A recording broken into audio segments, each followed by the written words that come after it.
Maurice, on entend de plus en plus parler de gens qui sont multipotentiels. Ouais.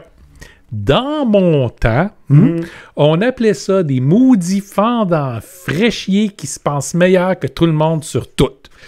Puis on m'a souvent accusé de ça. Avec raison.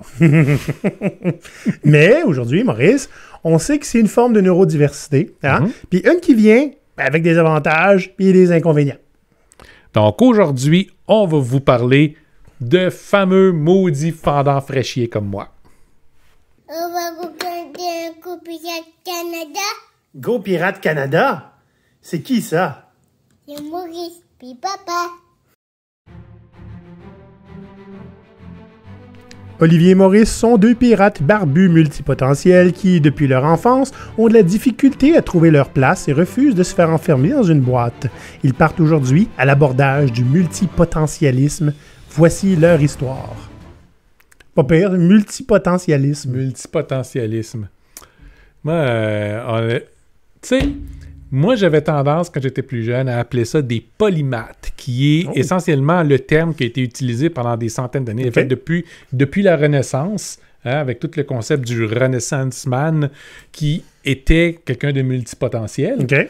Ouais. Donc, qui sont des gens qui ont des aptitudes à se développer des expertises profondes dans plusieurs domaines différents, puis de même réussir à créer des liens des fois surprenants en des domaines qui sont extrêmement variés.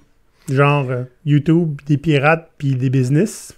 Rajoute à ça de l'histoire, de la gestion. Puis du rhum. Puis du rhum.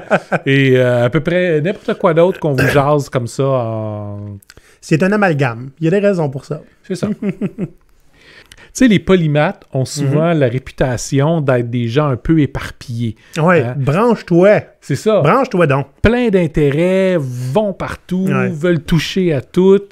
Puis, ils vont aussi souvent chercher leur place. Puis des fois, chercher la bonne boîte dans laquelle ils devraient être. Puis ils font ça depuis leur tendre enfance. C'est pas ça le catch-22? Il n'y a pas de boîte où on devrait être.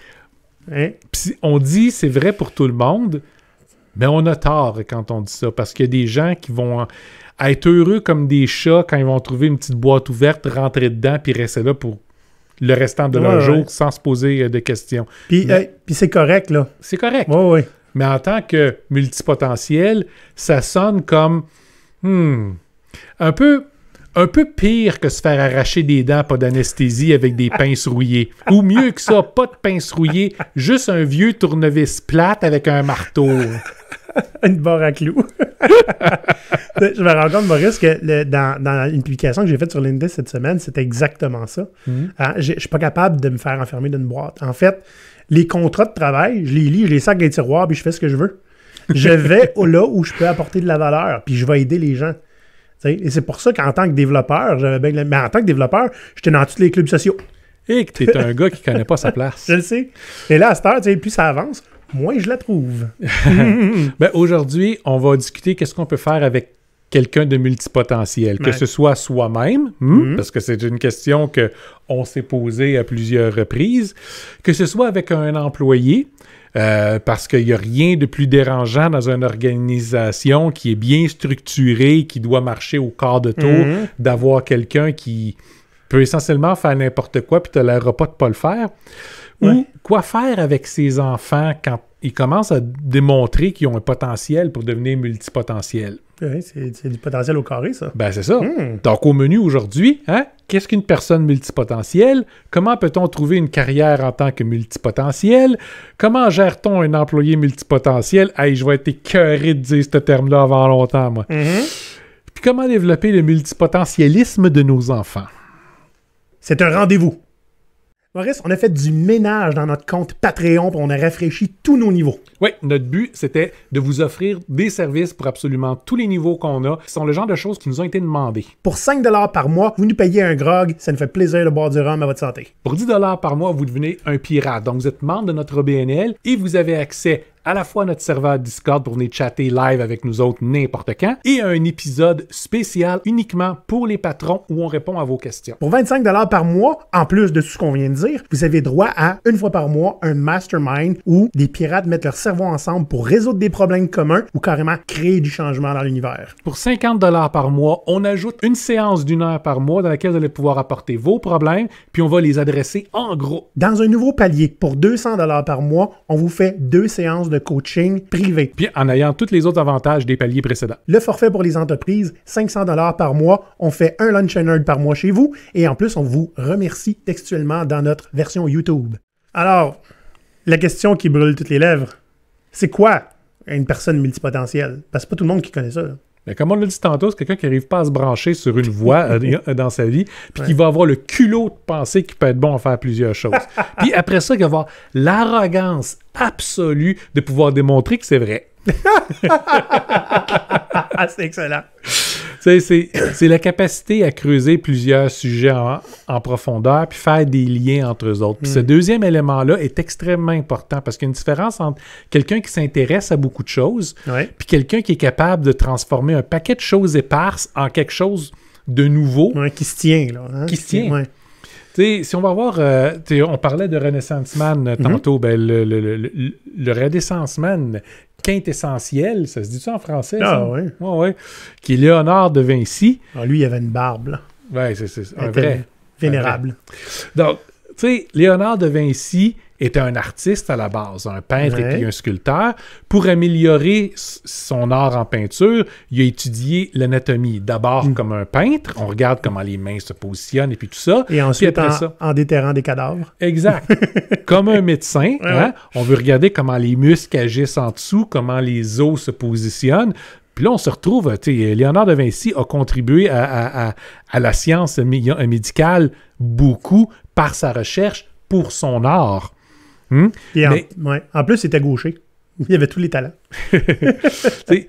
Plus que ça encore, c'est ce mélange d'anatomie, d'art puis de science qui a mené à plusieurs inventions aussi. Puis, il était aussi un passionné de physique qui va avec le reste de la science puis avec l'anatomie, puis d'ingénierie, parce que c'est quoi l'ingénierie autre que de l'anatomie mais non humaine, artificielle. Ben c'est ça, c'est les mécanismes, hein, puis le corps humain est un mécanisme aussi. Donc tout ça est entièrement lié. Pour lui, il n'y avait pas de différence. Puis ce qui a fait qu'il a été capable de créer plein de grandes inventions, principalement parce qu'il était embauché pour créer des machines de guerre. Mais il a créé plein d'inventions parce que pour lui, il n'y avait pas de différence entre l'art, la médecine, l'ingénierie, la physique. C'est tout essentiellement la même chose. Bon, c'est bien beau, Léonard de Vinci, là, mais ça fait 500 ans, puis c'est difficile de se sentir visé. On va s'en donner un pas mal plus proche. Je vais vous parler de Sheldon Lynn. Ceux qui écoutent The Great Canadian Baking Show, c'était un des participants dans la saison actuelle là, qui est sur Netflix. OK?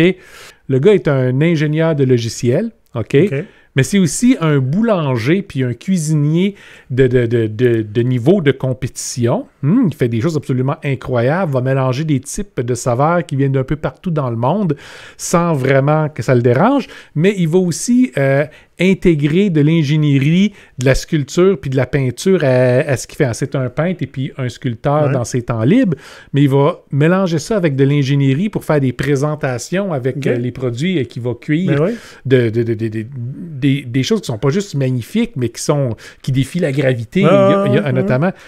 Puis en plus de ça, parce que clairement, il ne doit pas avoir d'enfants, fait qu'il y a beaucoup de temps libre, puis que c'est juste super chiant, mais c'est aussi un artiste de performance, hein, c'est un drag queen. Fait que mêler tout ça ensemble... C'est coloré. C'est coloré, c'est quelqu'un qui est extrêmement divers, puis qui a un talent énorme dans absolument tout ce qu'il fait. C'est intéressant. Donc oui, il y en a aujourd'hui, il y en a un peu partout, il y en a autour de nous. Vous en êtes potentiellement, soit qui sont réalisés, soit pas. Maintenant, à quoi ça ressemble d'être multipotentiel? Parce que autant c'est des fois difficile pour nous autres de se mettre dans la peau de ceux qui ne le sont pas, autant ceux qui ne le sont pas ont vraiment de la difficulté à comprendre qu'est-ce que c'est quand on arrive à faire des connexions qui ne devraient pas exister? Des fois, juste le fait qu'on les fait, ça devrait exister. En fait, ça n'a pas de sens pour nous qu'il n'y ait pas de cette connexion-là. Exact. Ouais. C'est d'abord une drive, quelque chose qui nous anime, qui est plus grand que nous, une curiosité qui va être insatiable. Puis on va se développer des passions pour certaines choses, puis des passions où on va juste vouloir comme creuser, puis tout savoir là-dessus, puis c'est presque incontrôlable. Des fois, ça frise le ridicule, hein, sur des choses que le commun du mortel trouverait complètement inutiles, là. C'est des fois qu'il l'est. Ben oui. Ça fait 20 ans que j'essaye d'apprendre le suédois. OK? Non, ben oui, mais ça ne servira à rien. Ben, sauf si je vais en Suède, je suis déjà allé. Hein? Mais non, effectivement, c'est une curiosité puis un amour de la langue. Je pourrais l'expliquer. Je m'en sers pas tous les jours. Ça fait 20 ans que j'essaye. Ben c'est ça, tu sais. Moi, je suis un coach en entreprise. Ça sert à rien. Je parle de système, mais je suis un ancien historien. Ouais. Je vais passer mes soirées à faire des maquettes et puis à peinturer des petits bonhommes. Vous devriez voir son atelier. Juste ici à côté. Ouais. Puis je suis en mesure de parler en long, en large et puis en carré sur une variété de sujets qui va souvent surprendre vraiment beaucoup les gens. Regardez tous les livres là, derrière nous. Là. Puis ça, c'est ma bibliothèque de travail. Là. Les bibliothèques, à nous autres, on en a une autre ici à côté qui fait 2 fois cette taille-là. Puis il y a tout l'étage en haut qui c'est bourré de livres aussi. Donc, on vit dans un environnement avec plein d'informations autour de nous, plein de passions qu'on veut réussir à creuser. Puis en même temps, il y a des choses qui ne nous intéressent pas. Mais tu sais, pas. Puis quand ça ne nous intéresse pas, c'est mis de côté complètement puis sauvagement à négliger, même si c'est quelque chose de relativement essentiel pour vivre. Oh, moi, là, des fois, je m'explique comment je vis ça dans cette petite métaphore qui est très, très simple. J'ai 2 settings, c'est comme un bouton de lumière, OK? Complètement LCD où je m'en fous. Mais en anglais, là, I don't give a shit. Puis c'est un ou l'autre. À partir du moment où là, je m'en fous pour toujours. Là. Fini, là. Ouais. Puis ça, on pourrait croire que des gens multipotentiels, c'est des gens qui sont extrêmement forts à l'école. Mais habituellement, ça fait un peu comme Batman. Ouais. Ils sont forts dans certains sujets. Il n'y a pas personne qui va les approcher. Puis dans d'autres, on dirait juste qu'ils n'ont même pas l'intention de faire l'effort de porter attention. Oui, c'est vrai. Mais oui. J'ai eu un cours au cégep où j'ai eu une moyenne de 100% dans toute mon année. Tous mes examens et mes travaux, j'ai eu 100. Puis j'avais 2-3 cours que j'avais 62, je faisais le minimum pour passer. Puis on s'entend, c'est rarement juste pour un cours dans lequel t'es bon, on est dans 3 ou 4, puis des choses, comme je dis, souvent complètement disparates. Et puis ça va aller plus loin des fois, hein, à certains moments donnés, j'ai aidé le prof à donner le cours. Ouais. Quand t'es passionné, c'est ça. Donc, il y a une différence entre être un vrai multipotentiel puis avoir beaucoup d'intérêt. Tu sais, on peut être ce qu'on appelle un jack of all trades ou un dabbler en anglais, donc quelqu'un qui est un touche-à-tout, s'intéresse un peu à l'histoire, mais ne sera pas capable de venir parler de politique dans les procédures administratives de l'Empire babylonien versus l'Empire assyrien. C'est tellement une discussion que je m'imagine avoir avec toi, puis je t'écoute, puis je comprends rien, mais tu es tellement content de le dire. C'est la même chose que de dire, ben moi, j'aime faire de la peinture, puis de quelqu'un qui dit, ouais, moi aussi, je me suis mis là-dessus il y a quelques semaines, fait que j'expose la semaine prochaine. Je dis, quoi? Je suis encore en train d'apprendre à mélanger mes aquarelles. Ah, mais ça, tu sais... Je suis peut-être un petit peu plus passif, moi, que toi. Ah, ben peut-être. Ouais, c'est correct. C'est un environnement qui est complètement différent, un style de vie qui est complètement différent, puis qui peut être épuisant à vivre auprès de quelqu'un qui est un multipotentiel parce qu'on ne sait jamais vraiment où est-ce qu'ils sont rendus, qu'est-ce qu'ils sont en train de faire, ou des fois, qu'est-ce qu'ils sont en train de parler. Avez-vous déjà essayé d'arrêter Maurice, lui, quand il était parti d'une chire? Combien de fois j'ai dit, veux-tu bien arrêter? Va faire quelque chose, sors. Oui, là, j'ai pas fini. C'est ça. C'est ça. Donc, puis vivre votre vie en tant que multipotentiel n'est pas toujours facile parce que vous êtes entouré de gens qui comprennent rien. Ouais. Vous êtes entouré de gens qui vont s'accrocher sur des niaiseries puis des détails OK, des fois qui sont absolument complètement nécessaires. Ouais. Quand on regarde ça avec un peu l'esprit tranquille, mais on ne veut pas avoir à s'occuper de ça. On ne veut pas avoir à se penser à ça. Ça, c'est un toi problème. Gère ça pour moi, ça va être bien correct. OK, on cherche constamment où est-ce qu'on peut trouver notre place dans la vie. Parce que juste de trouver quelqu'un avec qui jaser, c'est des fois difficile. Fait qu'imagine trouver un endroit où travailler puis de dire, ben je fais comme tout le monde, voici ma carrière, voici où est-ce que je m'en vais dans la vie. C'est pas de même, ça va marcher pour vous autres, mes chers amis, je vous le dis déjà tout de suite. Puis les encouragements que vous allez avoir, ça va commencer jeune, hein, avec des professeurs qui vont vous dire « T'es trop intelligent pour ton propre bien. » Ah ben oui, hein, c'est le gars l'autre encore qui a raison, ben, qui se pense mieux, plus intelligent que le prof. Pour ton propre bien. Ah oui. Ça serait mieux pour toi si tu Je l'ai entendu tellement souvent, celle-là. Toi, tu as posé la question « Pourquoi? Jusqu'à quel âge, Maurice? » J'ai jamais arrêté. Tu la poses encore? Mais ça fait enrager tellement tout le monde. Surtout le monde que tu coaches.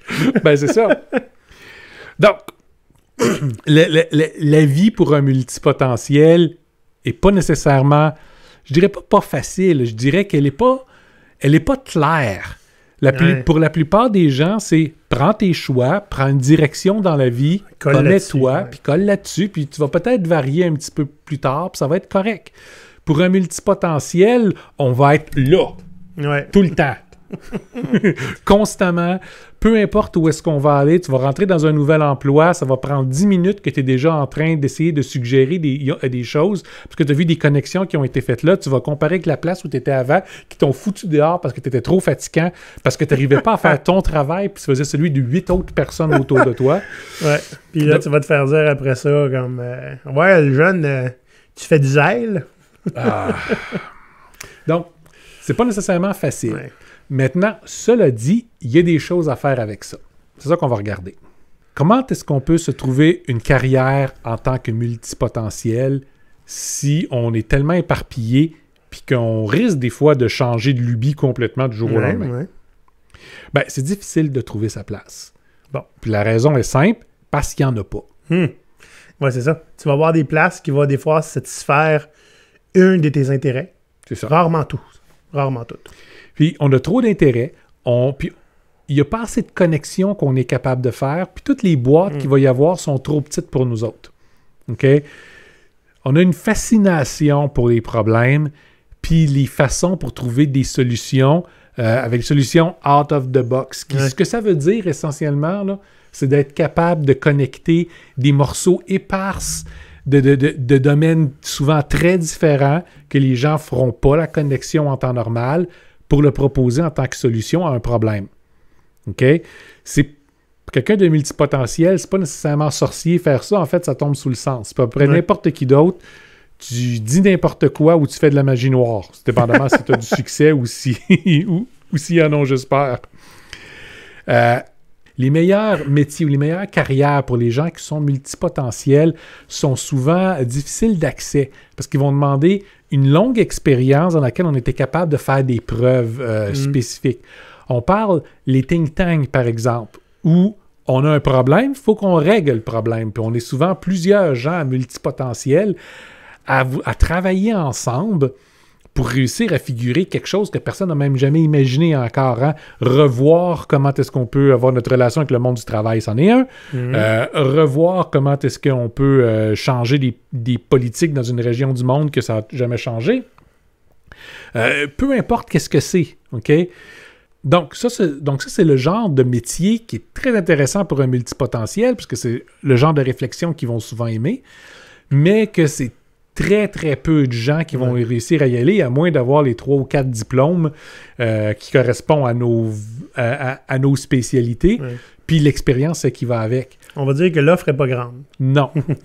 Puis, d'autres endroits qui sont intéressants, comme par exemple des firmes de design qui vont être embauchées pour designer des produits d'absolument tout type. Puis il faut être capable de travailler avec les utilisateurs potentiels, trouver les problèmes, trouver divers types de solutions, puis on package, comment est-ce qu'on met en marché.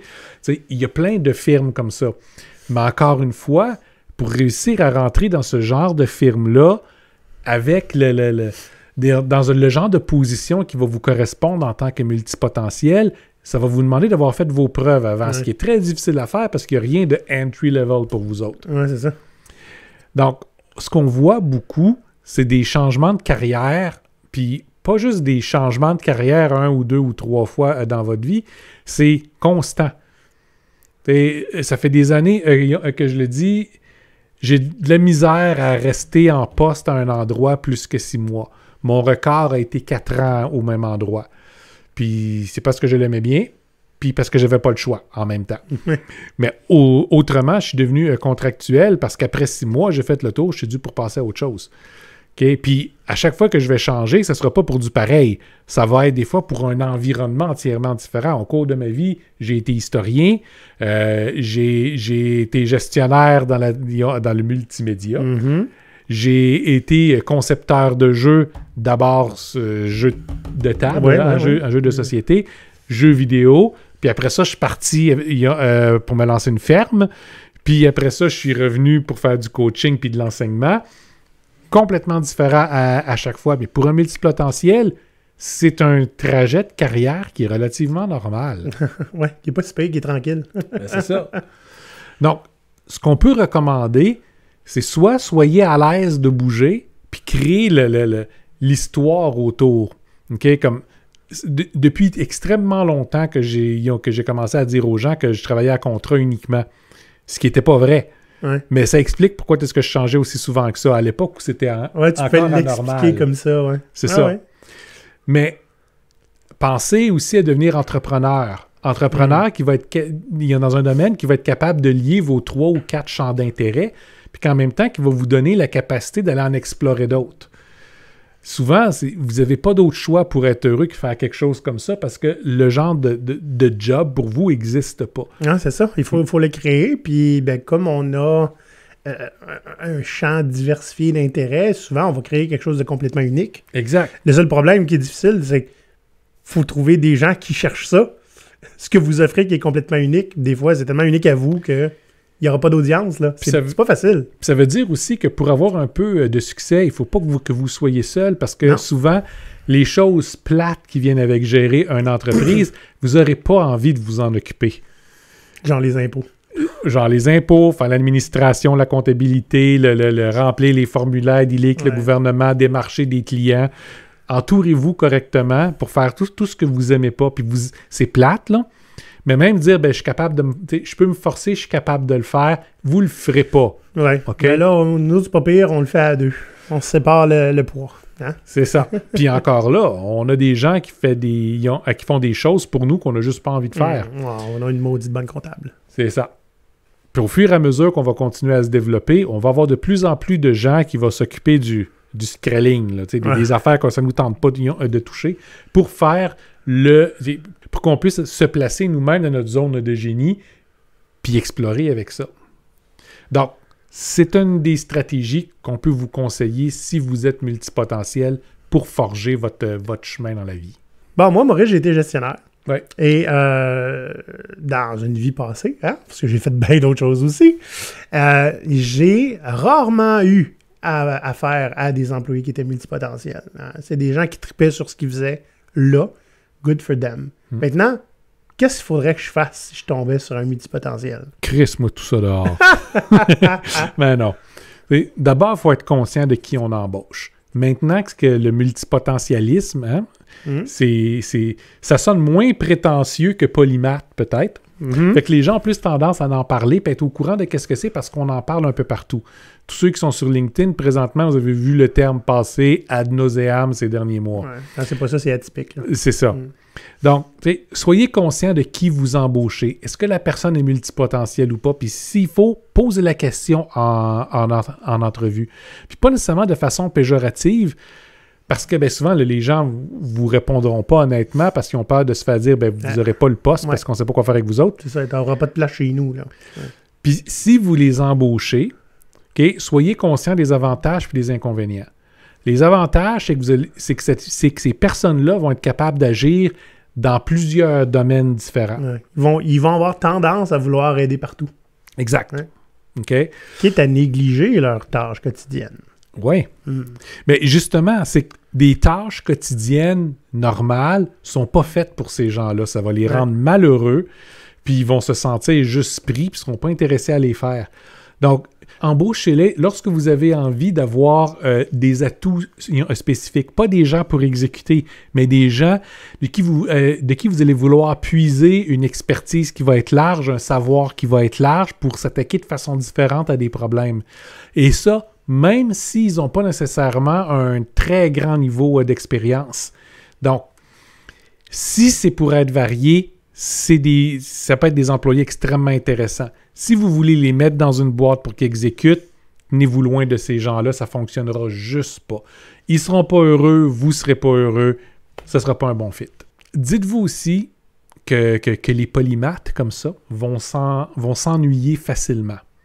Okay? Surtout avec du répétitif. Oui. Ça n'a pas nécessairement du sens pour eux, même si ça apporte de la valeur. Là. Exact. C'est-à-dire, oui, on peut se dire, c'est normal, tout le monde va finir par s'ennuyer après quelques années à faire la même chose. Imaginez quelqu'un qui va commencer à s'ennuyer après la 3e fois qu'il fait la même chose. Okay? Puis qui va commencer à chercher à faire autre chose. Okay? Dites-vous que quelqu'un qui est multipotentiel comme ça va avoir tendance à chercher les problèmes lorsqu'il va s'ennuyer. Pas à en causer, mais à trouver où ils sont pour essayer de les adresser puis faire quelque chose de constructif pour faire un changement. Ouais. C'est des gens qui peuvent être difficiles à gérer parce que toute la logique que vous allez envoyer de leur côté ne fera pas de sens pour eux autres. Puis pas parce qu'ils sont pas capables de comprendre votre logique, ils sont capables de la comprendre, ils font juste la trouver ridicule. Parce qu'ils vivent, ils réfléchissent, puis ils comprennent l'univers d'une façon qui va être différente. Ça veut pas dire que votre propre approche, si vous n'êtes pas un multipotentiel, n'est pas bonne. Ça veut juste dire qu'elle ne correspond pas à travailler avec ce genre de personnes-là. Donc, vous savez, quand je dis qu'ils vont chercher des problèmes, ça ressemble un petit peu... on a tous connu ça, là, quand on était encore à la petite école, il y avait des gens qui faisaient du trouble. Okay? Tu avais de la mauvaise graine qui faisait ça, puis tu avais des fois des étudiants qui sont intelligents, qui sont forts, qui ont des bonnes notes, puis qui font du trouble pareil. Ouais. Quand j'étais au secondaire, je faisais partie d'une classe de forts. Ils nous mettaient tous ensemble pour réussir à nous tenir suffisamment occupés pour que nos cerveaux soient mis à une bonne utilisation plutôt qu'à faire du trouble. Olivier qui fait quelle idée terrible! Regarde, ma conjointe, là, les seuls moments où elle se faisait... ses parents recevaient une note, là, c'est que elle a fini tous les travaux trop vite, fait qu'après ça, elle dérangeait le monde. C'est ça. Elle était trop bonne. C'est ça. D'autres ont commencé à créer ce genre de classe-là parce que, de dire à une couple de tes étudiants, couche-toi la tête sur le bureau puis attends que ça finisse, oh boy! Alors que nous autres, on n'avait même pas des matières enrichies. Habituellement, on avait nos matières normales. Puis un coup qu'on avait fini, on disait, trouvez-vous un projet puis faites quelque chose. Fait que tout le monde dans la classe faisait des choses un peu différentes ou se mettait ensemble puis partait sur un projet ridicule. On en a fait des projets ridicules. Hey, j'espère. On a eu du fun. Il faut avoir le bon environnement pour que ça puisse se développer. Puis ça, on va en reparler tantôt quand on va parler des enfants. Parfait. Mais c'est la même chose en entreprise. C'est le genre de personne qui vous devez trouver une façon pour donner du lousse qui puisse explorer et essayer différentes choses. Ce qui peut causer des fois de la friction avec d'autres personnes qui n'auront pas le même genre de privilège, mais qui ne sauraient pas quoi faire avec de toute façon. Ouais. Maintenant, les multipotentiels ne sont pas toujours hyper profonds sur tous les sujets. Ça va varier beaucoup. Des gens qui touchent un petit peu à tout, mais de façon légère, souvent, ce ne sont pas eux autres qu'on va étiqueter vraiment de multipotentiels. C'est juste des gens qui sont extrêmement curieux. Donc, ils sont sur le bord, mais ils ne sont pas aussi profonds que ceux qui va faire le conservatoire de musique en même temps qu'il va se chercher un doctorat en biochimie. Mais ce qui veut dire que si vous avez des gens multipotentiels comme ça au sein de votre organisation, puis que vous souhaitez les faire s'attaquer à des problèmes spéciaux, si on veut, qui correspondent à ce qu'ils sont capables de faire, ça ne veut pas nécessairement dire qu'ils sont capables de travailler seuls parce qu'ils vont avoir beaucoup de trous dans lesquels ils ont peu ou pas de connaissances ou peu ou pas d'intérêt. C'est-à-dire qu'il faut leur donner une bonne équipe autour d'eux autres. Mais est-ce qu'ils vont pas avoir tendance à s'entourer de gens qui connaissent plus ça par intérêt? Tu sais, des fois, ils vont avoir tendance à s'entourer de gens avec qui ils vont pouvoir avoir le genre de conversation qu'ils aimeraient avoir. Ouais. Puis le problème, c'est que la plupart des gens autour d'eux autres sont trop spécialisés pour ça. OK. Puis ça, ce que ça fait quand tu prends quelqu'un de multipotentiel comme ça, qui va être profond sur plusieurs choses, qui ne s'intéressera pas à certains détails, puis que tu lui donnes une équipe, ils vont être des tyrans incroyables avec l'équipe parce qu'ils ne sont pas capables de s'exprimer de façon à être compris. OK. Parce qu'ils vont comprendre le monde de façon différente. Ah. Quelque chose de simple pour eux va être incompréhensible pour les autres. Quelque chose d'évident pour les autres fera pas de sens pour eux. OK, tu me parles, là. Ouais, hein? Puis ça, ben, des fois, vous allez entendre que quelqu'un de très intelligent, qui a eu plusieurs diplômes et qui a fait un paquet de choses, vient d'être embauché pour diriger un groupe de telle affaire, un groupe de recherche ou un groupe de travail, puis que ça finit avec des plaintes aux normes du travail, puis que la personne intelligente va juste se faire bannir de là dans la honte avec une carrière détruite. Mais c'est juste parce que ce sont des gens qui doivent apprendre plus que n'importe qui d'autre à être de bons leaders, à s'exprimer correctement. C'est pas inné pour tout le monde. C'est pas inné pour personne. Puis pour quelqu'un de multipotentiel, c'est autrement plus difficile parce qu'il parle un autre langage souvent. Donc, si vous voulez donner le genre de responsabilité à un multipotentiel qui a besoin d'avoir pour s'épanouir dans l'entreprise, puis pour donner de la valeur à l'entreprise, vous devez vous assurer qu'il va avoir une bonne formation puis un bon mentorat dans une forme de leadership intelligent et humain. OK? Les gens ne sont pas des machines autour d'eux autres. Il faut aussi qu'ils comprennent que ce ne sont pas des outils, ces gens-là, à utiliser. Hein? Ça sonne comme des boss, hein, ce que je suis en train de dire là. Ben, il y a beaucoup de boss qui sont des multipotentiels, surtout ceux qui sont le plus enragés parce que personne n'est capable de suivre leur plan, personne n'est capable de suivre le design qu'ils ont fait, ils savent où ils vont, puis personne ne comprend où est-ce que c'est cette place-là.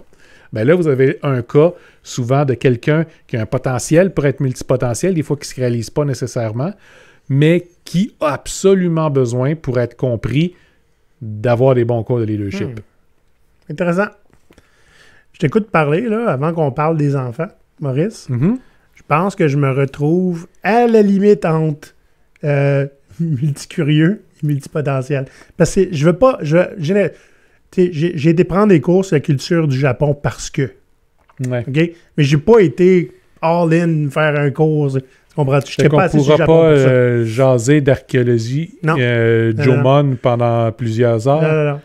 C'est triste parce que c'est un sujet super intéressant. J'imagine. Fait que je dirais que je vais à peu près jusqu'à mi-chemin à moi que je traite vraiment, là. T'sais. Fait que, ouais, je suis pas du genre à... Je vais aller prendre mes études là-dedans. Je suis quand même le gars qui a été prendre son certificat en traduction parce qu'il aime la langue. Fait que, tu sais, je me retrouve à peu près à mi-chemin là-dedans. C'est intéressant. C'était le fun d'avoir une autre conversation. Olivier qui arrive... Je trouve les Vikings cool, telle affaire, et c'est super intéressant. Oui, surtout quand tu lis dans le texte, puis que tu es capable de voir telle affaire a fait telle chose avec telle personne, puis tu vois tout de suite la relation avec tel autre texte ancien, puis avec la relation avec ce qui s'est passé géologiquement à peu près à la même époque. Puis Olivier, il est comme, non, moi j'aime juste ce bout-là. Les Vikings ils ont en des Amérique gros du bateaux, Nord. puis ils font... Rawr! Non. L'exploration des Vikings en Amérique du Nord. Lui, il va commencer à me parler plein d'affaires que j'ai pas lues. C'est pas les Vikings en Amérique du Nord. Bref. Oui, donc, mais ça, c'est normal. Hein? On a tendance toujours à voir les choses en extrême ou en 0 puis 1. C'est ou c'est pas. Mais dans le fond, tout est un spectre. OK? Oui, pour changer. La plupart des gens vont être dans des positions qui sont claires, 0 ou 1. Ouais. Mais il y a énormément de monde qui sont en quelque part entre les deux. C'est correct, puis c'est normal. C'est pour ça que j'aime pas les étiquettes de multipotentiel, par exemple. Puis ça change avec le temps aussi. Oui. Des fois, ça va s'intensifier, ça va être un peu moins pire. J'ai des passes où j'ai des lubies incroyables qui s'éteignent après un mois. Ouais. C'est comme ça. Ben ça, c'est parce que t'es flaky, c'est pas pareil. Flaky. Toi, t'es floconneux. Mais c'est ça, donc, dites-vous, c'est tout à fait normal. C'est pour ça que j'aime pas les labels. Hein? Au diable, les étiquettes. Au diable, les étiquettes. Mais bon, passons au dernier de nos sujets. Comment développer le multipotentialisme chez nos enfants? Les enfants. Les enfants ont, à la base, je pense, une vaste majorité d'avoir le potentiel pour être des multipotentiels. Ben, ils sont tous très curieux par nature. Hein? C'est on ça. devient moins curieux avec le temps. Puis on le voit aussi avec les jeunes qui sont dans un environnement où ils peuvent apprendre de multiples langues. Ouais. J'ai connu des enfants de 3 ans qui parlent couramment 6 langues. Bon, des fois en même temps, mais Je me trouvais hâte avec mon fils qui s'est compté jusqu'à 10 en anglais à 2 ans et demi. Ben c'est ça, ma fille, c'est un peu pareil. Mais de l'autre côté, ce sont des éponges encore à cette époque-là. Ouais. Puis réussir à faire décoller ce multipotentialisme-là, c'est le bon temps quand ils sont jeunes. Maintenant, quand on est soi-même pas un multipotentiel, ça peut être difficile à reconnaître. Puis quand on est multipotentiel et puis on le reconnaît, c'est pas plus facile parce qu'on sait pas nécessairement comment s'y prendre. Ouais. Puis c'est pas sorcier en bout de ligne. Exposez vos enfants au maximum de choses qu'ils peuvent trouver intéressantes possibles.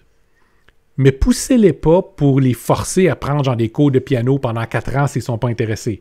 Okay? Au cas où ils vont pouvoir après ça devenir des physiciens puis être multipotentiels avec piano puis physique. Okay? Ils vont trouver eux-mêmes ce qui les intéresse. Fait qu'encouragez-les avec leurs intérêts. Essayez de les exposer à des nouvelles choses. Si ça accroche, on les aide à continuer. S'ils décrochent, puis ils ont pu aimer ça pendant un temps, puis là, ils changent d'idée. Tout le monde a des enfants qui ont fait ça. Là. Ben, laissez-les décrocher. S'ils veulent y revenir, ils vont y revenir. Okay? Mes parents ont tellement payé de cours que j'ai décroché. Tellement. C'est correct. C'est correct. Moi, les miens n'avaient pas les moyens, fait que ils m'ont juste acheté des encyclopédies tout connaître. On va jouer dehors. Puis jouer dehors. Mais j'étais toujours en train de faire un projet ou un plan, des fois un peu ridicule. Écoute, j'avais 5 ans et demi, puis j'ai essayé de construire un sous-marin. Ah, ben oui. Puis on en a ramassé de la cochonnerie pour le construire, le sous-marin. Tu vendais pas des jeux de société, toi, au primaire? Oui, ma première business, j'avais 9 ans. Puis je faisais des jeux de société un petit peu comme Serpent et Échelle, puis j'ai fini par les augmenter technologiquement. Puis quand je me suis fait chicaner pour avoir un commerce dans une école primaire, le directeur m'a expliqué pourquoi est-ce que il me chicanait pas plus fort que ça, parce que mon jeu allait arrêter d'intéresser les jeunes, parce qu'il y avait telle chose qui ne pouvait pas changer, puis tout ça, ça allait toujours être pareil. Fait qu'il m'a dit exactement quoi faire pour que je puisse le changer puis continuer ma business. Mais bon, le fait est, ça, c'est le genre de choses dans lesquelles vos enfants vont se retrouver si vous les exposez aux bonnes choses. Puis il n'y a pas de bonnes choses qu'on peut vous dire qu'est-ce que c'est. OK? Exposez-les au maximum. Essayez de les aider aussi, très, très, très important, si vous voulez qu'ils capitalisent sur leur multipotentialisme. OK? Essayez de leur montrer quel genre de connexion ils peuvent faire entre 2 ou 3 sujets qu'ils trouvent vraiment intéressants. Il faut rester aux aguets aussi. Là, vraiment essayer de comprendre sont où leurs centres d'intérêt ou s'ils font beaucoup de sauts de mouton comme moi, de ne pas les forcer non plus. Non. Parce que à un moment donné, c'est là que tu es misérable. Absolument. J'ai tout arrêté à un moment donné parce que j'ai vraiment essayé. Là. Je sais que mes parents payent pour. Là. Comprends-tu? Mais regarde, je veux pas y aller. Je vais à reculons. À un moment donné, ça ne sert plus à rien. Là. Ben, c'est ça. Une des bonnes choses que vous pouvez faire, essayez de trouver des gens qui sont déjà des polymathes autour de vous. Puis, introduisez vos enfants pour que ces gens-là puissent devenir des mentors pour eux. Parce que, surtout, si vous ne l'êtes pas vous-même. Mes parents m'ont souvent dit, ma mère me disait souvent, on comprend pas avec toi. Mais c'est pas grave. On t'encourage et puis on te supporte. Mais, puis ça, c'est frustrant même pour un enfant quand tes parents te disent ça. Parce que s'il y en a qui devraient comprendre, c'est bien eux autres. Ben oui. Mais aidez-les à connecter avec des gens qui comprennent, qui vivent des choses comme eux, puis qui vont pouvoir les aider à focusser correctement sur les bonnes choses, à faire le bon genre de connexion. Si vous-même, vous êtes multipotentiel, souvent on a tendance à vouloir partager ses intérêts. Puis ces intérêts ne sont pas nécessairement ceux que nos enfants vont se développer. Il n'y a pas de contrôle qu'on a là-dessus. On a beau essayer autant qu'on veut, c'est pas de même, ça marche la vie. Je vais être bien déçu si mon fils n'écoute pas du heavy metal. Mais c'est possible que ce soit quelqu'un qui va vraiment uniquement aimer le petit pop super bonbon qu'il va y avoir puis qui va former son propre boys band. On va le renier, c'est tout. Donc, aidez-les à connecter avec quelqu'un qui ont des passions un peu similaires aux leurs, puis vous allez pouvoir les voir se développer beaucoup plus rapidement. Il n'y a pas d'autres grands secrets avec ça. à part de ne pas perdre patience. Oui. Parce que c'est pas toujours facile. Puis, je le sais, à chaque fois que j'avais des professeurs qui me disaient que j'étais trop intelligent pour mon propre bien, je le sais que c'est parce que j'étais difficile avec eux autres. Mais j'étais pas un adulte, fait que je pouvais facilement être intolérable puis intolérant. J'essaie d'imaginer, là. Fallait juste être mieux encadré. J'essaie de t'imaginer quand t'étais jeune, man. Ça devait pas être du monde. Ah, écoute, j'ai été envoyé chez un directeur à un moment donné, puis il m'a dit « Maurice, il faut que je te mette en punition. » Mais pourquoi tu me mets en punition? Je me suis astiné avec le prof, mais c'est moi qui avais raison. Il a dit « Oui, je sais que c'est toi qui as raison. Mais comprends que cette madame-là est payée 22 000 $ par année, puis elle fait le mieux qu'elle peut. OK? » Fait que là, elle a besoin de garder l'autorité sur les autres dans la classe. Je peux pas te laisser juste la confronter comme ça. Tout le monde va commencer à le faire. Elle n'aura plus de contrôle. Puis, je dis, il faut qu'elle puisse faire son métier pareil. Fait qu'il faut faire un exemple de toi, puis là, on va te punir. Mais toi puis moi, on le sait. Hein? On fait ça pour le show. Vous imaginez, Maurice, dans un environnement de travail traditionnel, comment ça doit être beau? Disons que j'ai eu des visites aux ressources humaines pas mal souvent. Ah, ouais. Tiens, non. Eh oui. Donc, c'est ça. Il n'y a pas grand secret à part garder votre esprit, votre cœur ouvert, soyez de bons supports. Soyez curieux. Puis si jamais vous rencontrez quelqu'un avec qui vous avez vraiment l'impression qu'il parle un langage ou qu'il s'occupe de choses complètement différentes de vous, ben, soyez tolérants. Parce qu'il y a de la diversité partout dans le monde. Les gens vont s'intéresser à des choses différentes, vont concevoir le monde de façon différente. Donnez-vous une chance. Essayez de comprendre. Essayez de partager avec ces gens-là, que ce soit leur passion unique qu'ils ont ou les 36 qu'ils vont maintenir en même temps. OK? C'est un bon sujet, Maurice. Je suis content que tu l'aies apporté. Mais je ne m'étais pas posé de questions beaucoup sur ma place là-dedans. Là. Intéressant. Ben, t'as pas assez souffert, petit gars. Mais peut-être. Oh mon Dieu, ça fait condescendant de dire ça. Écoutez, GoPirate est très multipotentiel. On a du potentiel sur YouTube, on a du potentiel sur Spotify, sur iTunes, hein? Puis sur Patreon aussi. Vous irez voir, on a des nouveaux paliers. Hein? Beaucoup de potentiel là. Puis, n'hésitez pas à venir nous parler aussi. Puis si vous voulez voir jusqu'où on peut être multipotentiel, on a une seconde entreprise, nous, qui s'appelle Corsair Media. Allez pas voir le site, je ne l'ai pas fini encore.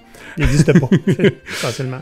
Où on s'est développé une passion de création de contenu. Puis là, on s'est demandé comment est-ce qu'on peut utiliser cette passion-là dans des modèles, dans des milieux entièrement différents de ce qu'on fait avec GoPirate. Ouais. Donc, suivez un peu qu'est-ce qu'on fait, regardez de quoi on parle, puis vous allez voir arriver tous nos nouveaux shows qui vont finir par apparaître, qu'on soit ceux qui sont les stars du show ou qu'on soit ceux qui font la production. Puis vous allez pouvoir voir c'est quoi être multipotentiel, parce que vous allez voir des variétés de sujets très, très grands. Fait une annonce importante aujourd'hui, Maurice. Une annonce importante, comme ça me force à me dépêcher à enregistrer les premiers. On va faire d'autres shows. Yep. Rien à voir avec le monde du travail. Rien à voir avec le monde du travail. Va-tu avoir des déguisements? Il va y avoir des déguisements. Certains. Ouais. Si vous êtes curieux, vous pourrez commencer à chercher sur Internet Capitaine Grognard. Oh. Hint, un petit teaser comme ça. Un petit teaser.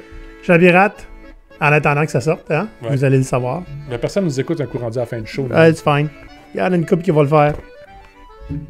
À la semaine prochaine. À l'abordage! À l'abordage!